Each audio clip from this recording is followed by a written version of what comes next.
ಅಂದಾಗ ನಮ್ಮ ಭಾರತದಿಂದ ಆಯ್ಕೆಯಾದ ಬೀಚ್ಗಳು ಫಿಕ್ಸ್ ಪ್ರಶ್ನೆ ಕೇಳುವಂತ ಚಾನ್ಸಸ್ ಇರುತ್ತೆ, ಬಿಡಬೇಡಿ ಪ್ರಿಯ ಸ್ನೇಹಿತರೆ. ಯಾಕಂದ್ರೆ ರಾಜ್ಯ ಮತ್ತು ಬೀಚ್ಗಳನ್ನು ಕೊಟ್ಟು ಒಂದಿಸಿ ಅನ್ಬೋದು ಬ್ಲೂ ಫ್ಲಾಗ್ ಇಲ್ಲ ಒಂದು ಬೀಚ್ ಕೊಟ್ಟಿದ್ದು ಯಾವ ರಾಜ್ಯದಲ್ಲಿ ಅಂತ ಕೇಳಬಹುದು. ಹೌದಾ? ಹೆಂಗಾದ್ರೂ ಪ್ರಶ್ನೆ ಕೇಳಬಹುದು, ಹುಷಾರಾಗಿರಿ. ಇಲ್ಲಿ ಪ್ರಮುಖವಾಗಿ ಬೀಚ್ಗಳು ಅಂತ ಬಂದಾಗ ಪಡೆದಿರ್ತಕ್ಕಂಥ ಒಂದು ಪ್ರದೇಶಗಳು ಯಾವ್ಯಾವ?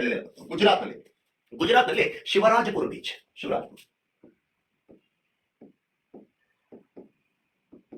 ಯಾವ ಬೀಚ್? ಗುಜರಾತ್ನಲ್ಲಿ ಶಿವರಾಜಪುರ್. ಇಲ್ಲೇ ಕೆಳಗೆ ದಿಯು ದಮನ್ ಅಂತ ಬರುತ್ತೆ, ಗುಜರಾತಿನ ದಕ್ಷಿಣದ ಈ ಭಾಗದಲ್ಲಿ. ಇಲ್ಲೊಂದು ಬೀಚ್ ಇದೆ, ಯಾವಂದ್ರೆ ಗೋಗಲಾ. ಗೋಗಲಾ ಗೋಗಲಾ ಬೀಚ್. ನಂತರ ಕರ್ನಾಟಕದಲ್ಲಿ ಒಟ್ಟು 2 ಪಡೆದಿದ್ದಾವೆ. ಒಂದು ಕರ್ನಾಟಕದ ಉತ್ತರ ಕನ್ನಡದ ಹೊನ್ನಾವರ ಸಮೀಪವಿರುವ ಕಾಸರಗೋಡು.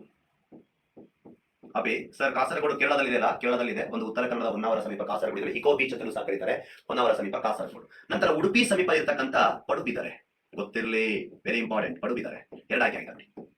ನಂತರ ಲಕ್ಷದ್ವೀಪ್. ಲಕ್ಷದ್ವೀಪದಲ್ಲಿ ಒಂದು ಮೀನಕಾಯಿ ಕಾಡ್ಮಟ್, ಮೀನಕಾಯಿ ಇನ್ನೊಂದು ಕಾಡ್ಮಟ್. ಕಾಡ್ಮಟ್ ಎನ್ನುವ ದ್ವೀಪನೇ ಪಡೆದುಕೊಂಡಿದೆ. ಮೀನಕಾಯಿ ದ್ವೀಪದಲ್ಲಿ ಯಾವ ಬೀಚ್ ಅಂತ ಬಂದಾಗ ತುಂಡಿ, ಮೀನಕಾಯಿ ತುಂಡಿ 2. ಮೀನಕಾಯಿ ತುಂಡಿ, ಕಾಡ್ಮಟ್. ಕೇರಳದಲ್ಲಿ ಕಪ್ಪಾಡ. ವಾಸ್ಕೋಡಿಗಾಮ ಭಾರತದ ಕೇರಳದ ಕಲ್ಲಿಕೋಟೆ ಕಪ್ಪಾಡಕ್ಕೆ ಬಂದ ಅಂತೀವಲ್ಲ, ಆ ಕಪ್ಪಾಡ ಬೀಚ್. ತಮಿಳುನಾಡಿನ ಕೋವಲಂ. ಹೌದಾ? ಆಮೇಲೆ ನಂತರ ಪುದುಚೇರಿಯ ಇಡನ್ ಬೀಚ್. ಆಂಧ್ರ ಪ್ರದೇಶದ ಋಷಿಕೊಂಡ. ಒಡಿಸಾದ ಗೋಲ್ಡನ್. ನಂತರ ಅಂಡಮಾನ್ ನಿಕೋಬಾರಿನ ರಾಧಾನಗರ್. ಯಾವುದು?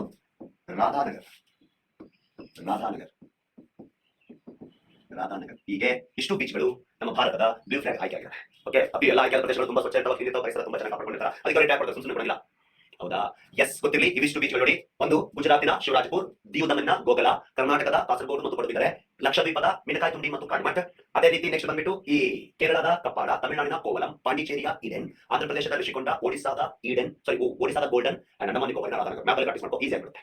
ಕೇಳ್ತಾನೆ ಪ್ರಶ್ನೆಗಳು. ಹೌದಾ? ನೆಕ್ಸ್ಟ್ ಬಂದ್ಬಿಟ್ಟು ಒಂದು ಆಪ್ ಇದೆ, ಇದು ಒಂದು ಕಾರ್ಯಕ್ರಮ, ಬೀಯಿಂಗ್ ಕಾರ್ಯಕ್ರಮ. ಇದು ಸ್ಥಾಪನೆ ಮಾಡಿದ್ದಾರೆ ಅಂದ್ರೆ society of integrated coastal management ಮತ್ತು ಕೇಂದ್ರೀಯ ಪರಿಸರ ಅರಣ್ಯ ಹವಾಮಾನ ಬದಲಾವಣೆ ಸಚಿವಾಲಯ ಪ್ರಾರಂಭಿಸಿದೆ.